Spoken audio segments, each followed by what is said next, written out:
cuenta con el título de licenciado y tiene 2 grados de magíster y doctor. Ha realizado su posgrado en ciencias por la UNVAL.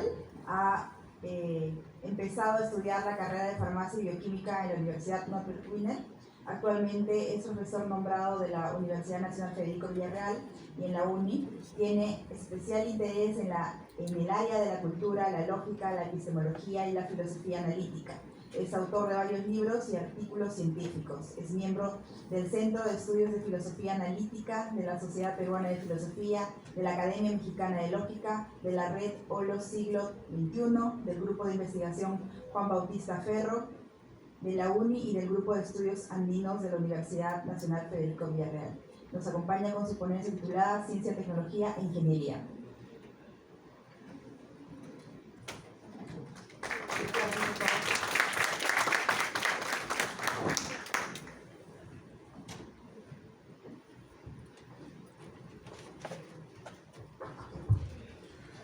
Gracias por la presentación y por la oportunidad de poder participar en esta ocasión con el tema de ciencia, tecnología e ingeniería. Quisiera destacar que formo parte del grupo de investigación de la UNI, Juan Bautista Ferro, que pues es un grupo nuevo, es un grupo entusiasta que busca hacer estudios también de humanidades, por supuesto siempre en relación con la ciencia y con el avance de la tecnología. Actualmente tenemos un proyecto de lo que es la ética y la ingeniería, por ejemplo. Ya se verá más adelante. Entonces, nuestro objetivo es vincular la ciencia con la tecnología y con la ingeniería para encontrar parecidos y también diferencias. El conocimiento científico se puede entender como el producto de la investigación. Este producto de la investigación se logra como aplicando el método científico. El conocimiento científico es muy amplio. Ustedes mejor que yo lo saben, sobre todo lo de la UNI. Hay de tipo formal, de tipo natural y también existe el conocimiento social.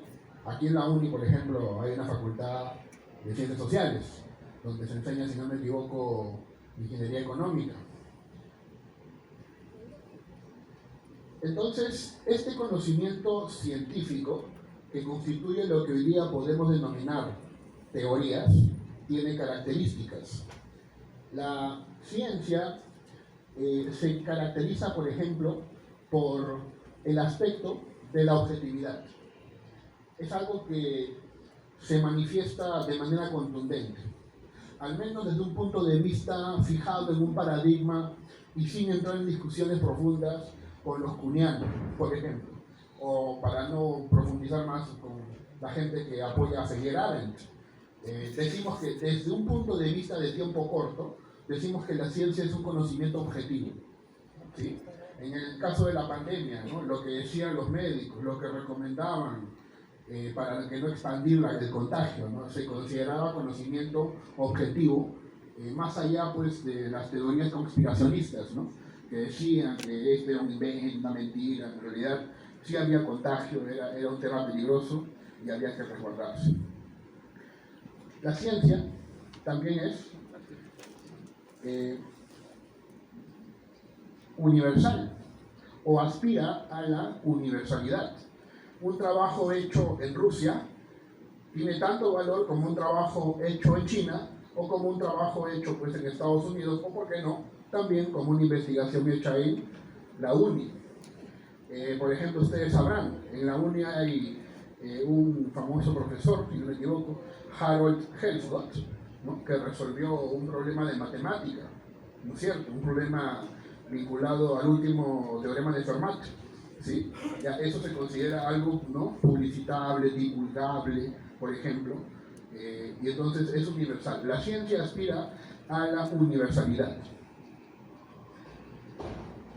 Y sobre todo, pues, se le considera teoría científica. ¿Qué características son las de la teoría científica? Es selectiva, porque estudia cierto ámbito de la realidad para no entrar en conflicto con otras áreas.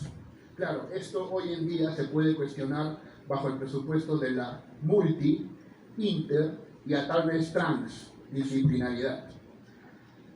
La ciencia también es objetiva, como ya hemos dicho, sobre todo se vuelve objetiva en el ámbito de la intersubjetividad, en el sentido de que la ciencia es comunicable y que eso que es comunicable, publicable, justamente se puede valorar, se puede evaluar, se puede controlar. Es lo que llamamos hoy día los pares ciegos. Si tu trabajo es un trabajo objetivo, se puede someter a pares ciegos. Entonces, dos especialistas a ambos lados del mundo van a tener o emitir la misma opinión. Si es un trabajo de ciencia, debe someterse a esos rigores. Es metódica, hace uso de un método, por supuesto, de los métodos, no es que haya solo un método, de los métodos disponibles para hallar la solución.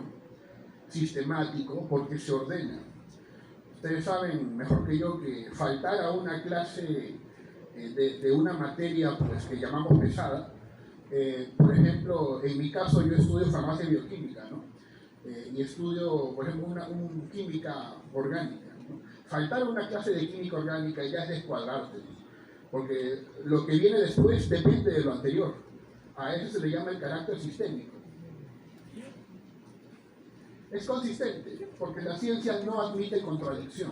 Repito, dentro de un solo paradigma, repito, en un margen de tiempo corto, no admite contradicción. Por supuesto que si lo admitimos a un amplio, largo margen de tiempo, podría haber contradicciones como algunos plantean, que sucede en las teorías de Albert Einstein versus, por ejemplo, lo que es la mecánica cuántica, o por ejemplo, en comparación con la teoría de Newton, ¿sí? Ahí claro, pero son amplios márgenes de tiempo, ¿no? En un breve marco de tiempo no es así, ¿no? Se admite que es consistente. La ciencia no trabaja sobre contradicciones. Ya esas contradicciones las desarrollan los filósofos de la ciencia o las intentan interpretar. La ciencia es racional porque argumenta, porque se basa en evidencias, es naturalista, no admite presupuestos espirituales, fantasmales, ¿no? De índole pues metafísico, si queremos verlo así, ¿no? Y es falible. Lo de ser falible viene de Popper, seguramente lo conocen, pero si es falible, al mismo tiempo es falsable y perfectible. Entonces, son características de la ciencia que ustedes todos los días conocen, que seguramente en este congreso han visto con bastante elocuencia. La ciencia observa el mundo, la ciencia comprende el mundo, y es una forma de ser, de mirar el mundo que ha ganado, por supuesto, la admiración de gran parte de la humanidad. Vayamos al otro concepto, técnica. La técnica tiene que ver con el saber cómo, con el hacer. La técnica son sistemas de habilidades que son para resolver ciertos problemas. Por ejemplo, si ustedes quieren irse de campamento, quieren hacer una fogata, seguramente saben lo que hay que hacer, ¿no? Unas ramas secas, hay que frotarlas con determinada velocidad y eso podría producir fuego, ¿no es cierto? Eso es un concepto de técnica bastante sencillo. También existen técnicas de propaganda, técnicas para hallar el resultado de ciertas operaciones matemáticas. Por ejemplo, ¿no? El método de Ruffini para hallar los residuos de una cierta división, ¿sí? Son conceptos que pues, están asociados. Técnica y artefacto. El artefacto es el dispositivo, es el objeto.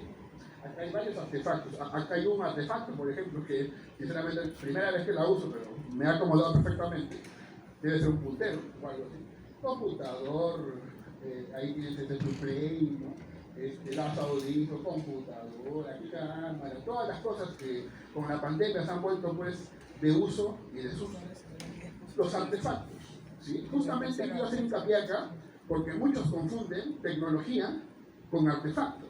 Y por ejemplo llaman a esto tecnología, o a esto tecnología, o a mi celular tecnología. En realidad son artefactos, ¿sí? Son artefactos que han hecho uso de técnicas. ¿Bien? Los sistemas técnicos abarcan lo que son las técnicas y los artefactos. Pero sobre todo me interesa el tema de la tecnología. A diferencia de la ciencia, es práctica, es de índole práctica. ¿Qué busca la tecnología? siendo de índole práctico, resolver, en este caso, algunos problemas mediante la elaboración de ciertos artefactos, de ciertas máquinas, ¿verdad? Mario Bunge considera que la ingeniería son tipos de técnicas. Ese es el tema que me preocupó para compartirles esta reflexión. Es lo mismo, y claro, obviamente no es lo mismo, porque justamente, y esto es donde ya yo quiero pues justamente llegar, la tecnología tiene que ver con los artefactos que se diseñan para poder resolver algunos problemas, por ejemplo, la fabricación de grúas, por ejemplo, el diseño de softwares. Ahí está lo que es la tecnología. Son sistemas que suponen la aplicación de la ciencia. Entonces, ¿qué le queda a la ingeniería? ¿Qué le queda a la ingeniería? Es la aplicación de los saberes científicos y de los saberes tecnológicos. ¿Para qué? Para resolver, en este caso, necesidades sociales, necesidades humanas. ¿Sí? Esa es la gran característica que identifica al ingeniero, para no hacer como Mario Bunge, que lo identifica como una tecnología. El ingeniero, pues, es un ser humano. Hay variadas carreras de ingeniería, ustedes seguramente ubican la suya. Y es bajo esta definición de que la ingeniería se involucra con conceptos o con valoraciones humanas, bajo las cuales podemos, por ejemplo, nosotros exigir cursos de humanidades, ¿sí? Cursos de humanidades. Podemos exigir cursos de humanidades para los ingenieros porque ellos no son máquinas, porque no son equivalentes a tecnología, porque el ingeniero busca resolver problemas sociales, problemas que nacen de la necesidad de que la gente viva tranquila, que haya bienestar común, que por ejemplo en San Juan del Urinal no se vayan rompiendo siempre los túneles por donde pasa el agua, los desechos. ¿No? Hay un ingeniero que aplica su sabiduría y lo hace ¿para qué? Para el bienestar de la población.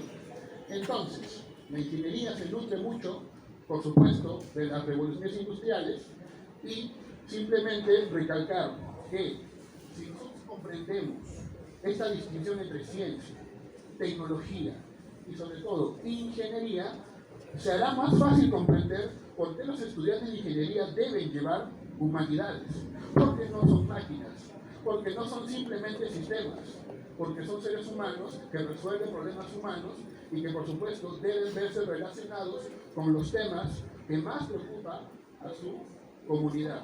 Básicamente este cuadro resume todo lo que he querido comunicar. No quisiera abusar más del tiempo que me han dado para exponer. Muchísimas gracias.